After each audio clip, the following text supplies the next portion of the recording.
मैं नाम लूंगा, मैं अडानी का नाम इसलिए लूंगा कि LIC में मेरा भी पैसा है, SBI का मैं भी कस्टमर हूँ। प्रधानमंत्री हर एक के बारे में बात करेंगे, 140 करोड़ जनता मेरे पीछे कैसा है ये बताएंगे, लेकिन अडानी का नाम नहीं लेंगे। वाह मोदी जी वाह, कहीं ऐसा ना हो जाए कि उस एक शख्स के चक्कर में 140 करोड़ जनता तुम्हारी हाथ से निकल जाए और आप लोग बस सड़क के ऊपर तालियां।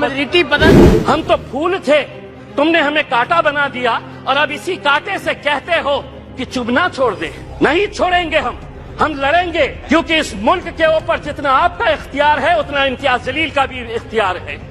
अगर आप हमारे साथ नाइंसाफी करेंगे तो हम खामोश नहीं बैठेंगे, हम लड़ेंगे। पता है कि आज फाइनेंस मिनिस्टर हमको इस बात का जवाब दे कि कैसा 38%, कौन सी ऐसी मिनिस्ट्री है जिसके अंदर 38% का बजट कम कर दिया गया है।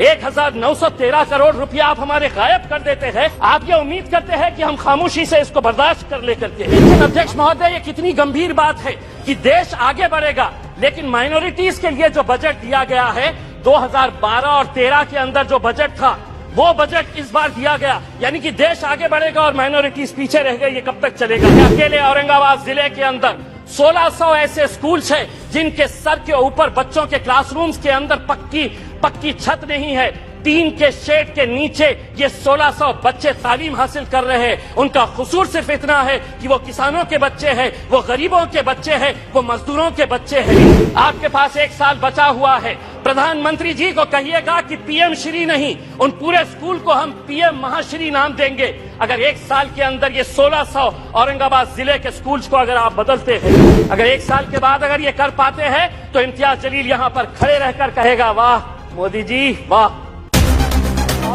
8 फरवरी यानी कि कल के दिन रिजर्व बैंक ऑफ इंडिया ने रेपो रेट 25 बेसिस पॉइंट से बढ़ा दिया है। पिछले 4 मई 2022 को 4.40 हमारा रेपो रेट था।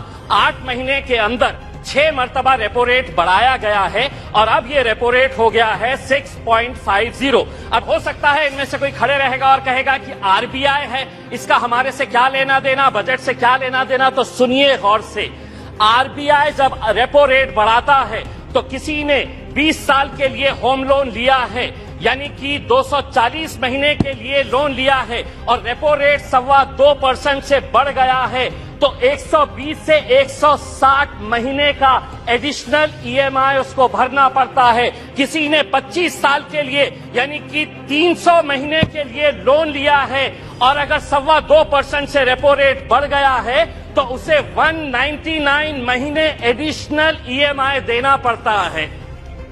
आप कहेंगे कि हमारा इससे क्या लेना देना, यही तो जादू का खेल खेल रहे कि आपने इनकम टैक्स के अंदर रिबेट दिए, बहुत सारे लोगों को खुश किया और सैलरीड क्लास को कहा कि हम तुमको इनकम टैक्स में रिबेट दे रहे, लेकिन अब जिंदगी के साथ भी और जिंदगी के बाद भी तुम्हारा EMI चलता रहेगा, तुम्हारा लोन चलता रहेगा करके ये एक संदेश सरकार ने दिया है।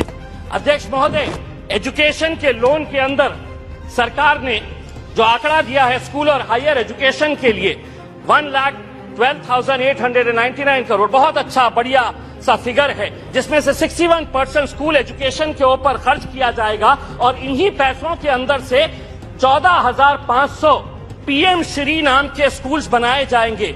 अध्यक्ष महोदय, मैं पूछना चाहता हूं, जो बच्चे आज गांव के अंदर पढ़ रहे हैं, जो जिला परिषद के स्कूलों के अंदर पढ़ रहे हैं, मेरे अहम सिर्फ अकेले औरंगाबाद जिले के अंदर अभी सर्वे करवाया सरकार के जरिए 1600।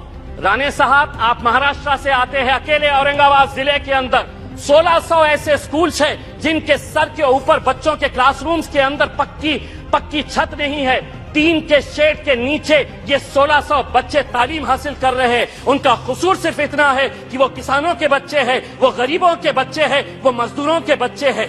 आप बनाइए नए स्कूल्स, लेकिन आपके पास 1 साल बचा हुआ है, ये अहद करिएगा, प्रधानमंत्री जी को कहिएगा कि PM श्री नहीं, उन पूरे स्कूल को हम PM महाश्री नाम देंगे। अगर 1 साल के अंदर ये 1600 औरंगाबाद जिले के स्कूल्स को अगर आप बदलते हैं तो हम भी कहेंगे, अगर 1 साल के बाद अगर ये कर पाते हैं तो इम्तियाज जलील यहाँ पर खड़े रहकर कहेगा वाह मोदी जी वाह।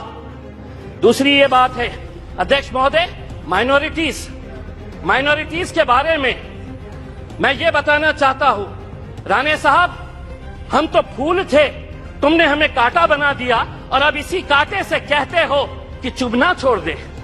नहीं छोड़ेंगे हम लड़ेंगे, क्योंकि इस मुल्क के ऊपर जितना आपका इख्तियार है उतना इम्तियाज जलील का भी इख्तियार है। अगर आप हमारे साथ नाइंसाफी करेंगे तो हम खामोश नहीं बैठेंगे, हम लड़ेंगे।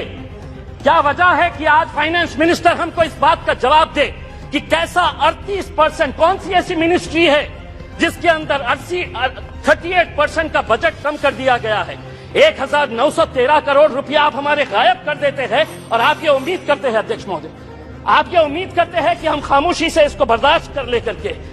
मैं आपको बताता हूं कि नीति आयोग की पॉलिसी डॉक्यूमेंट है, ये action agenda the strategy document ने क्या कहा है, Muslims and other religious minorities in India have been lagging in several development indicators including educational attainment, gender equality and workforce participation। इसके बावजूद भी आप 38% हमारा बजट कम कर देते हैं। 2022-23 के अंदर आपका टोटल बजट जो था उसके अंदर माइनॉरिटीज के हिस्से में कितना आया, तो 0.12%। इस बार जो बजट आपने दिए हैं वो कितना हुआ है, बी अगर देखा जाए तो 0.07%। अध्यक्ष महोदय 2 मिनट।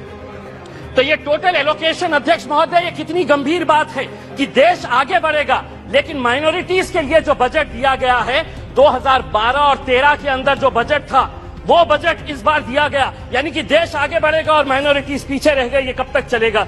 मेरी दूसरी बात ये है, अध्यक्ष महोदय, आम आदमी को प्लीज फाइंड अप नाउ, अध्यक्ष महोदय, एक minute, GDP, fiscal deficit, monetisation, RE, BE, इससे कोई लेना देना नहीं है। इस देश के अंदर वो सम्मान के साथ कैसा जी सकता है, उसकी फिक्र बस उसे यही रहती है। हम वित्त मंत्री से इस बजट के अंदर ये उम्मीद कर रहे थे कि वो ईपीएस 95 के बुजुर्ग पेंशनर्स के बारे में बोलेंगे, वो किसानों की आय कैसी बढ़ाई जाएगी इसके बारे में जिक्र करेंगे। पूरे देश के अंदर कॉन्ट्रैक्ट, अध्यक्ष महोदय एक सेकंड, अध्यक्ष महोदय, पूरे देश के अंदर कॉन्ट्रैक्ट वर्कर्स जो थे उनके साथ कैसी नाइंसाफी हो रही। पार्लियामेंट के अंदर भी कॉन्ट्रैक्ट वर्कर्स लगाए जा रहे हैं, उनका पीएफ नहीं भरा जाता, उनका ईपीएफ नहीं भरा जाता, ईएसआईसी का पैसा नहीं भरा जाता है। मैं, अध्यक्ष महोदय, ये उम्मीद कर रहा था कि जाने से पहले इस देश को तंबाकू और शराब मुक्त करके जाएंगे।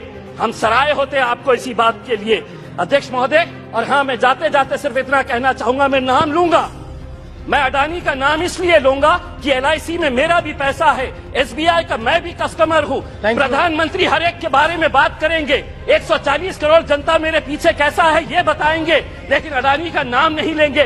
कहीं ऐसा ना हो जाए कि उस एक शख्स के चक्कर में 140 करोड़ जनता तुम्हारी हाथ से निकल जाए और आप लोग सड़क के ऊपर तालियां।